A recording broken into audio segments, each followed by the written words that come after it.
Salve, salve galerinha! Sejam então bem-vindos para mais um vídeo do canal Área dos Animes. E hoje então, é claro, vamos mais uma vez continuar aqui no canal com aqueles reviews, as análises semanais dos capítulos do mangá de One Piece, ou pelo menos semanais, ou quando tem, na verdade, capítulo, por conta de que no fim desse capítulo a gente tem uma notícia um tanto quanto triste, devido a uma pausa de 3 semanas no mangá de One Piece. Não teremos o mangá de One Piece por 3 semanas, o que é ruim para os fãs, mas ao mesmo tempo a gente pede e agradece até porque o Oda, o nosso autor dessa incrível obra, vai poder descansar, o que é bom. Então descanse para que o One Piece ali termine com Oda saudável, de fato ali. É bom pro autor, porque a rotina de mangaka é bem puxada. Mas esse capítulo esse a gente vê, bom, a dúvida de que a quinta marcha do Luffy tornou-se um Toon Force ou não, porque, bom, o que ele faz nesse capítulo é simplesmente sensacional, fora o fato de vermos alguém que há muito tempo já não se movia, começando a se mover e estando ligado a Joy Boy. Mas antes de eu começar a comentar sobre tudo isso e muito mais desse capítulo 1111 de One Piece, eu espero imensamente que vocês gostem desse vídeo, que justamente por conta disso, é claro, deixem o like, se inscrevam no canal e, claro, também ativem o sininho das notificações para receberem todos os vídeos aqui do canal. Eu então agradeço imensamente o apoio de todos vocês e espero então que gostem desse vídeo. É claro que então, sem mais delongas, bora para o vídeo. Bom, a gente basicamente começa esse capítulo tendo ali o One Piece mais uma vez ali estampando a capa da Weekend Shonen Jump dessa semana. Simplesmente tendo ali Luffy, Zoro e Sanji na capa, como se fossem ali os verdadeiros 3 mosquiteiros. Fora também termos ali uma página colorida com Luffy, todos os demais Mugiwaras montados, o que aparentam ser ali águas vivas voadoras ou algo do tipo, ao lado, é claro, também de Kuma e da Bonnie, o seu formato ali pequenininho, na sua verdadeira aparência de criança, todos comendo ali batatas fritas, enquanto isso sozinho lá na sua nave está o Vegapunk. O que isso nos quer dizer? Bonnie ao lado dos Mugiwaras? Será que poderíamos ser ela como futura chapéu de palha? Quiçá seria bem interessante. E também essa parada aí do Vegapunk sozinho na nave dele, meio que bom, deixa um pouco claro, se a gente parar pra pensar, ele completamente isolado e distante de todo mundo, por já não estar mais entre nós, né? Mas a gente vê então uma ameaça iminente surgindo em Egghead, com o título do capítulo 1111, o escudo solar.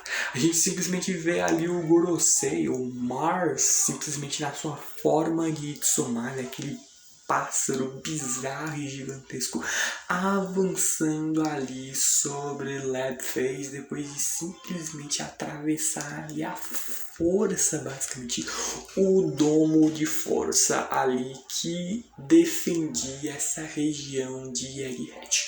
O próprio Jimmy vendo toda essa situação, tentando entender o que raios é isso, que haki surreal é esse, quando ele vê de que a luta do Zoro já acabou, pedindo para que eles vão logo daí.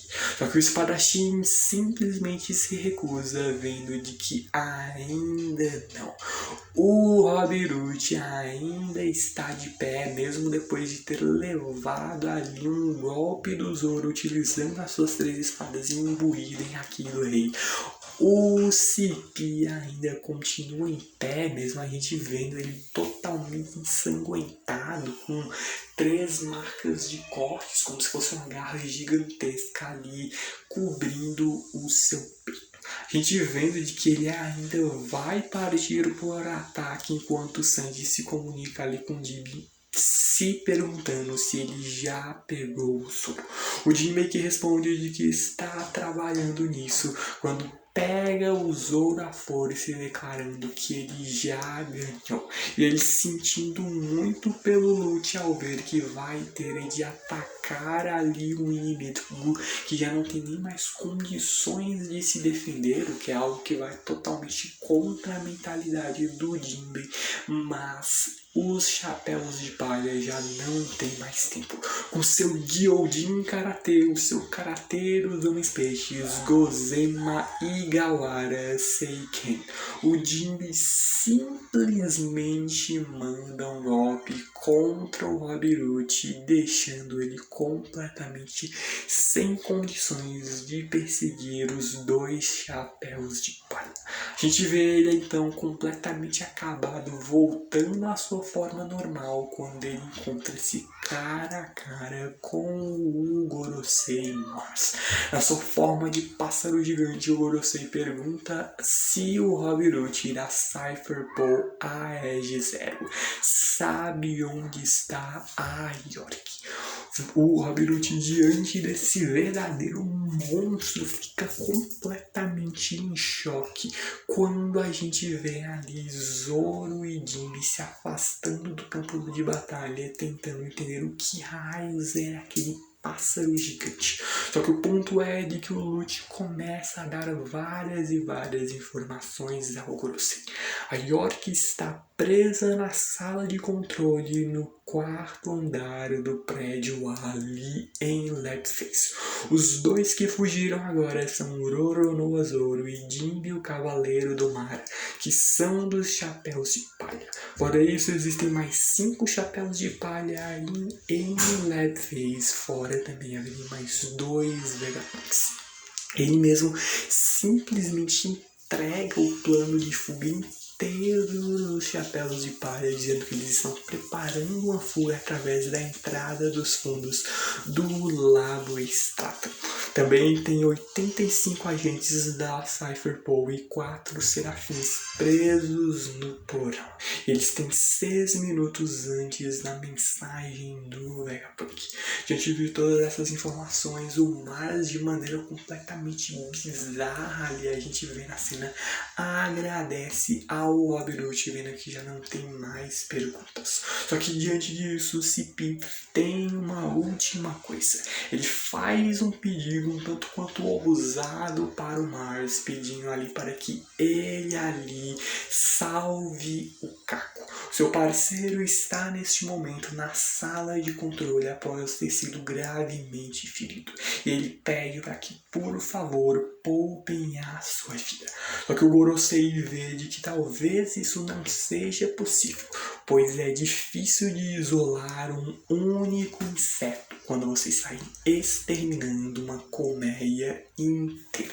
A gente muda de cenário para onde o Luffy, Brock e Dory estão. O próprio Luffy completamente feliz ao ver ali os velhos gigantes, como ele chama ali o Brock e o Dory, vendo que já fazem 2 anos que eles não se veem. Os 2 gigantes já até ao olharem o Luffy quase não mais o reconhecem. Eles lembram ali de que lá em Elbaf eles têm contos de um certo deus, onde eles olham para o Luffy e se perguntam onde ele aprendeu a forma que esse deus de Elbaf se parecia. Eles mesmos veem que a aparência dele é algo extremamente prazerosa, onde o Luffy, que não dá a mínima para isso, como de costume, não entendendo nada, mas vendo de que podem falar sobre isso mais tarde. Pois nós, diante do Luffy, temos 2 Goroseis ainda de pé. O Topman Valkyrie e o Sanji então Saturno encontram-se diante dos gigantes que para eles são uma complicação intracável. Os dois ali veem que no fim das contas vão ter de lutar aparentemente contra dois gigantes. O Brog e o Dory até se questionam o quão enormes são ali essas feras, vendo de que eles sentem como se estivessem nas florestas de Elbaf.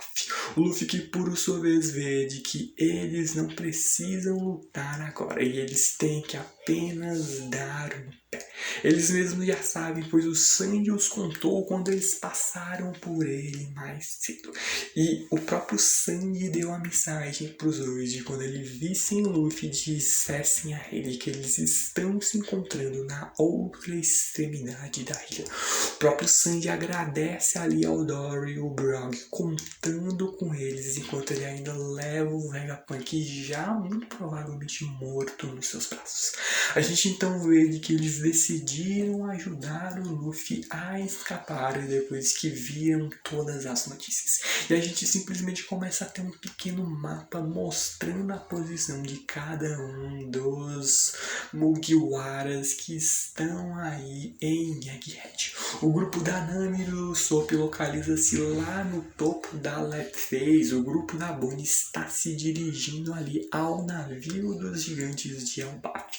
Sanji e Vegapunk já seguem logo atrás, enquanto o grupo do Luffy, que está ele e os dois gigantes Brog e o Dory, estão diante ali dos dois Goroseis. A gente vê de que então nesse momento eles começam a simplesmente soar ali uma trombeta, dizendo então de que os relatórios diziam que a marinha estava cercando o Luffy afinal das contas. E então que diante do soar desta trombeta, os gigantes recebem o sinal. Eles encontraram um chapéu de palha, então todos vão direto para o navio para o mais rápido daí saírem desse local. A gente vendo que os próprios gigantes falando que resgatar os chapéus de palha era o único objetivo deles. Eles mesmos veem que não é como se navios de guerra tivessem tesouros para saquear, enquanto eles simplesmente causam um verdadeiro caos para a marinha que vive a sua maior humilhação. O Topman Valkyrie, por sua vez, observa que eles estão sinalizando um sinal de fuga, e isso não vai servir de nada enquanto ele permite-se tocar também uma buzina para esses dois, onde ele vai levar para casa a futilidade dessa fuga. Diante de Luffy, Brog e Dory, o Gorosei simplesmente abre a sua boca gigantesca e vem com um tremendo rugido de Haki do Rei. Uma potência esmagadora que começa a causar uma onda de choque que percorre a ilha de Egghead inteira. E é aí que começa o ápice da quinta marcha do Luffy. Diante desse rugido de Haki do Rei que o Luffy recebe na sua quinta marcha, a gente simplesmente vê que não apenas o chapéu e as chinelas do Luffy voam para longe, como os seus olhos saltam nas suas órbitas e as suas cicatrizes, tanto a do peito quanto a que está debaixo do olho esquerdo, simplesmente se desgrudam e voam de modo completamente cômico. A gente vê que a ilha mais uma vez enlouquece conforme vários marinheiros começam a desmaiar diante da pressão desse poderosíssimo Haki do Rei. Os dois gigantes perguntam se o Luffy está bem, onde eles mesmos veem ali que o corpo do Luffy é bem engraçado, na qual ele, no ápice desse Tom Force, simplesmente pega ali as suas cicatrizes e cola elas de volta nos seus devidos lugares, como se simplesmente fossem figurinhas ali de cola. Onde no fim das contas a gente vendo esse poderosíssimo rugido do Haki do Rei, quando os dois gigantes perguntam-se quem é este cara. O Luffy que responde que deve ser algum cara grande do governo, na qual simplesmente avança com um salto na direção dos dois. O Dory então dá um sinal para o Brog, na qual eles preparam para um golpe em conjunto, chamado Escudo Solar de Svali.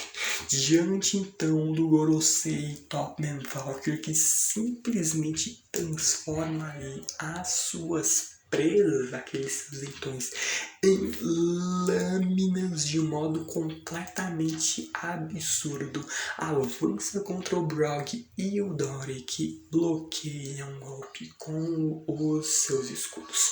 O próprio Gorosei, vendo que peculiaridade do destino une eles. Eles têm uma ideia de quem é o homem que está diante deles. Brog e o Dory respondem que claro que sim. Afinal, ele, o Chapéu de Palha, é o companheiro dos dois. E diante disso, com a sua separação de Skilda, os dois atacam ali o Gorosei, utilizando seus escudos, mandando direto para o chão. Saturno então começa a decidir de que se eles são desse lado, então eles têm que apagar eles juntamente da história do mundo. A gente mesmo vendo de que simplesmente o Saturno começa a cuspir várias e várias bolas de veneno na direção de Brog, Dory e do Luffy. Se vocês bem lembram, o veneno esse do Saturno é forte o suficiente para simplesmente derreter muitas coisas.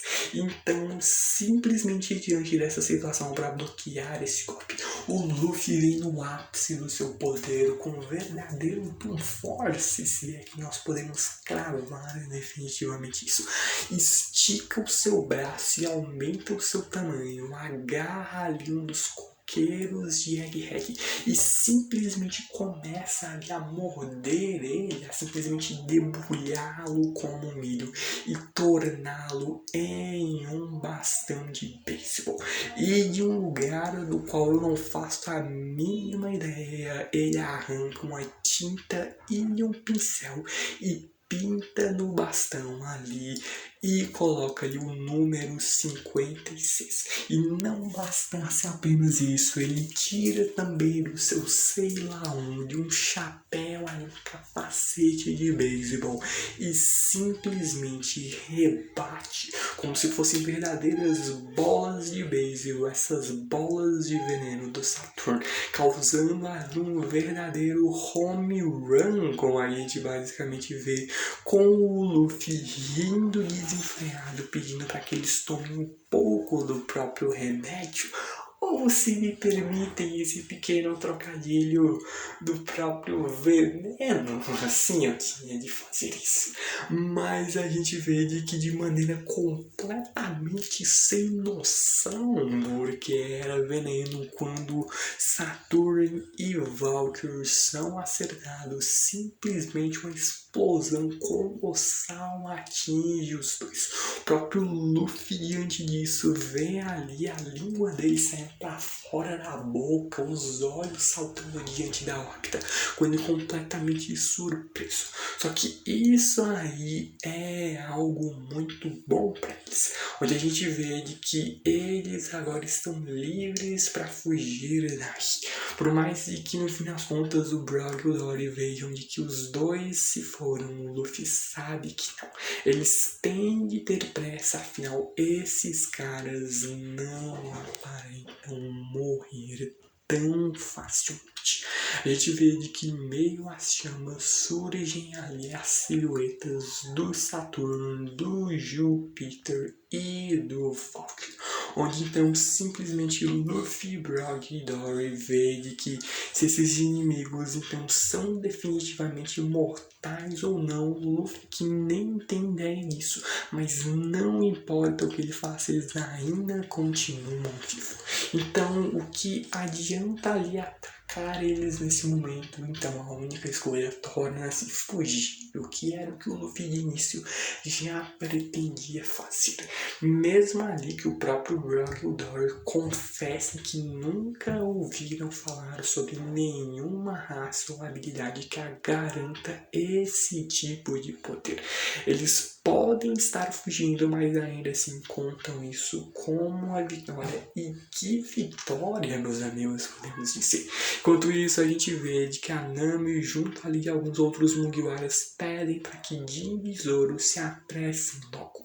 O Jinbe que responde de que eles estão a caminho, enquanto simplesmente o Jinbe pega ali o Zoro na mão e começa a fugir com ele, enquanto na direção que está ali o grupo de Bonnie, Frank, Atlas e o Kuma, vemos de que vários vice-almirantes colocam-se diante da Bonnie, dizendo de que ela não vai alugar algo. Enquanto isso, vemos de que o Marcos Mars do Gorosei encontra-se diante da York, perguntando onde está a sala que está sendo exibida no monitor. Ele que simplesmente deve estar ali, muito provavelmente atrás, de interromper a transmissão que o Vegapunk está passando para o mundo inteiro. Só que nesse momento a York simplesmente só pode ficar em desespero diante dessa figura completamente monstruosa. No navio da marinha, vemos que vários marinheiros perguntando preocupados se o Kizaru se machucou enquanto tentam cuidar das feridas dele. Só que o ponto é que as feridas dele são bem mais profundas e não são feridas apenas físicas, e sim feridas na sua alma, pois ele nunca irá ali se perdoar por ter matado um preciosíssimo amigo seu que era ali o Vegapunk.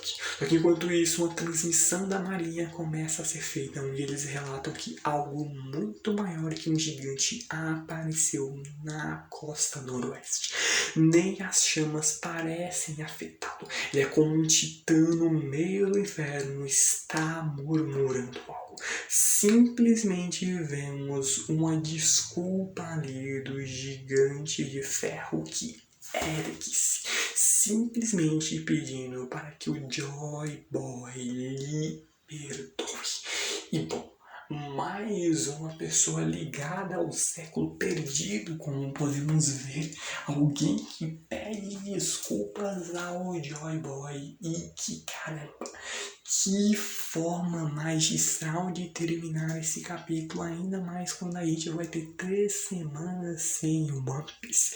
Então o Oda nos deixou ali com muita coisa ali para pensar nesse meio tempo de 3 semanas de pausa de One Piece, que espera, é claro, que o Oda Sensei descanse, tenha seu merecido descanso e tudo mais, para que depois o One Piece volte e continue com tudo, porque o arco de Egghead, meus amigos, não para de nos surpreender. Mas o ponto é que eu já vou me despedindo aqui de todos vocês. Espero que tenham gostado desse vídeo, que claro, justamente por isso deixa um like e se inscreva no canal, e claro, também ative o sininho das notificações para receber todos os vídeos aqui do canal. Eu espero imensamente que tenham gostado desse vídeo e que então, justamente por isso, eu vejo vocês no próximo vídeo. Muito obrigado por todo o apoio de vocês.